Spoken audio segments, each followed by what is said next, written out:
Yo, so I'm a musician, not an atheist, but a growing Christian. So my question to you is, what do you think about the afterlife or life after death?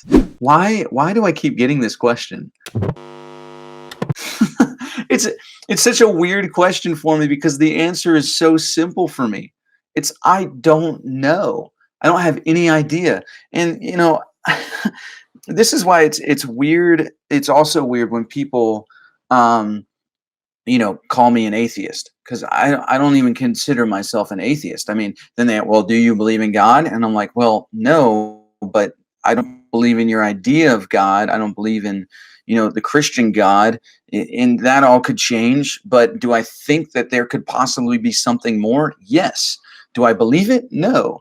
And so I don't know what the afterlife looks like. I know what I've heard Christians say, and especially like Christian mystics. And I know, the astral realm and the second state, like what Robert Monroe talks about in the three of his books. And I know that people have experienced, near-death experiences, out-of-body experiences. And in some ways, it's like, yeah, there's mystery to those, but in other ways, there's like, oh, this can be explained through, the DMT released through the body, and it's just all in your head. Is it? I don't know. I think Robert Monroe gives pretty good.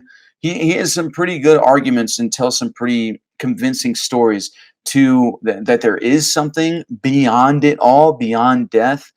Um, but I haven't experienced any of those things. I don't know.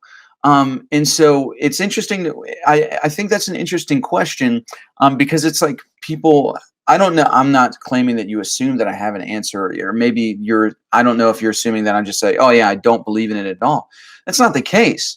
It's literally that I don't know, and I want to know, and I'm searching. I'm searching it out because I do feel like that is worth knowing. Obviously, the truth is worth knowing.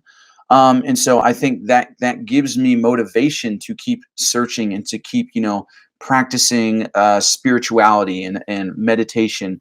And, I mean, what is in the thing that science calls nothing? Because a lot of people have been to that place that science calls nothing, and they're like, it's not nothing. There's something there. And that could lead into an entirely other philosophical conversation that I would love to have, but I'm not going to go there. Um, so yeah, basically, I don't know. That's what I'm trying to say through all this.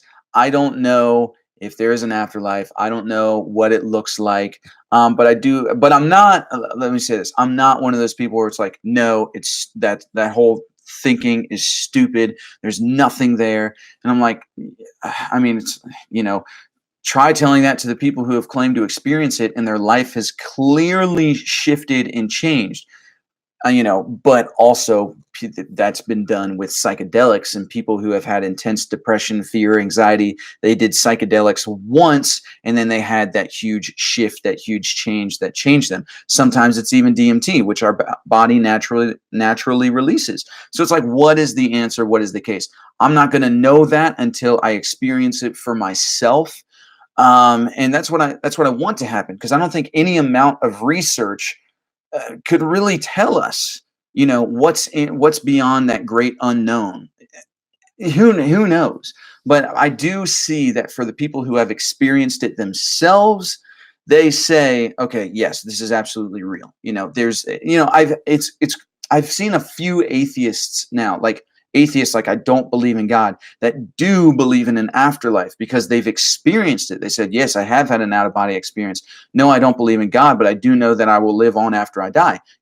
How you, so there's that too. So yeah, but I don't know because I have not experienced it for myself.